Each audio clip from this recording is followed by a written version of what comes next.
Votre émission French Cuisine Créole, c'est celle qui vous transporte dans un boucan culinaire mariant cuisine française et créole avec des recettes faciles à préparer. Aujourd'hui, Métis, qu'allons-nous réaliser? Un velouté de giromont au foie gras. D'accord, donc en fait le giromont, c'est le potiron français, donc c'est ça. Exactement. Nous avons besoin de quoi pour cette recette? Du giromont, des oignons, de l'ail, un peu de beurre, de la farine, du fond de veau et bien entendu du foie gras. Ah ben, tout est là, on commence. On commence par quoi? On va couper le giromont en gros dés.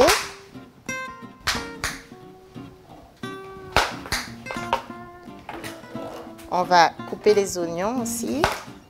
En essayant de ne pas se couper les doigts.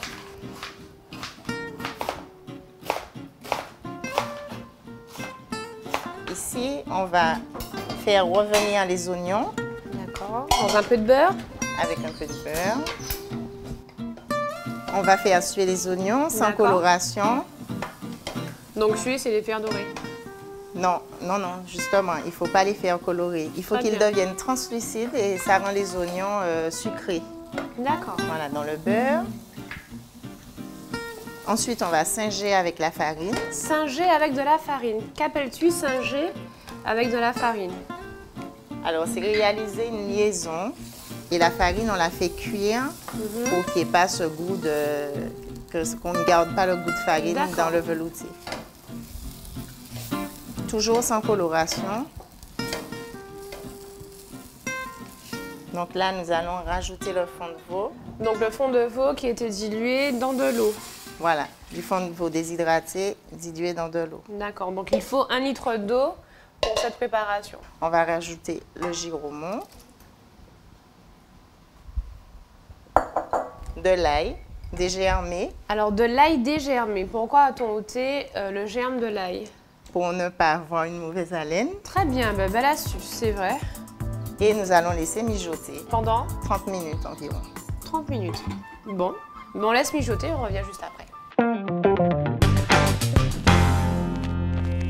Métis, à quel moment allons-nous mixer le velouté? Quand les légumes seront bien cuits et fondants. D'accord, très bien.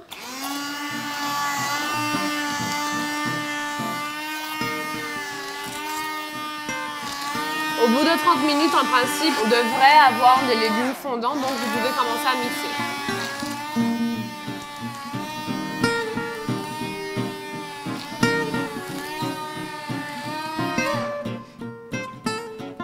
Là, on voit vraiment une texture très onctueuse. Le foie gras, on le met à quel moment? Avant ou après? À la fin. On va rajouter le foie gras à la fin. D'accord. Et donc ici, je rajoute de la crème. Donc on a dit 10 centilitres de crème. Ça va permettre d'avoir de l'onctuosité. Et on va attendre la reprise d'ébullition. À la reprise d'ébullition, on pourra rajouter le foie gras en parcelles. Foie gras en parcelles. Donc des morceaux. Donc je mettrai de gros morceaux pour pouvoir, au moment de la dégustation, avoir encore des morceaux de foie gras.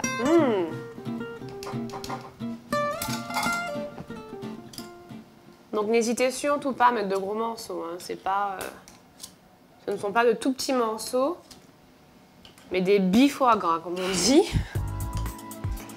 Voilà. Nous allons rectifier l'assaisonnement en rajoutant un peu de sel. Donc un peu de sel. Donc c'est vraiment par rapport au saveur, on met la quantité que nous souhaitons. Alors là, j'ai vu que tu as mis du poivre blanc. Pourquoi le poivre blanc et pas le poivre noir? Mais là, c'est surtout par rapport à la couleur pour ne pas avoir des petites taches noires dans le velouté. Donc c'est au niveau de l'esthétique, voilà. Ah oui, la cuisine créole, la cuisine métissée, c'est aussi une cuisine très esthétique. Voilà. Donc une fois que c'est fait, ça veut dire que là, nous pouvons commencer à déguster et manger. Nous allons dresser.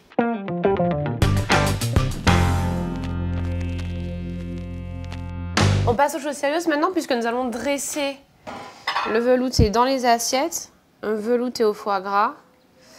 Donc en mettant des morceaux. Bah, tu vois, en fait, en faisant le velouté de giromont, je me dis qu'il y a un petit proverbe martiniquais qui te dit « c'est couteaux celles qui savent ça qui ont chez giromont ». Tu sais ce que ça veut dire, je suppose?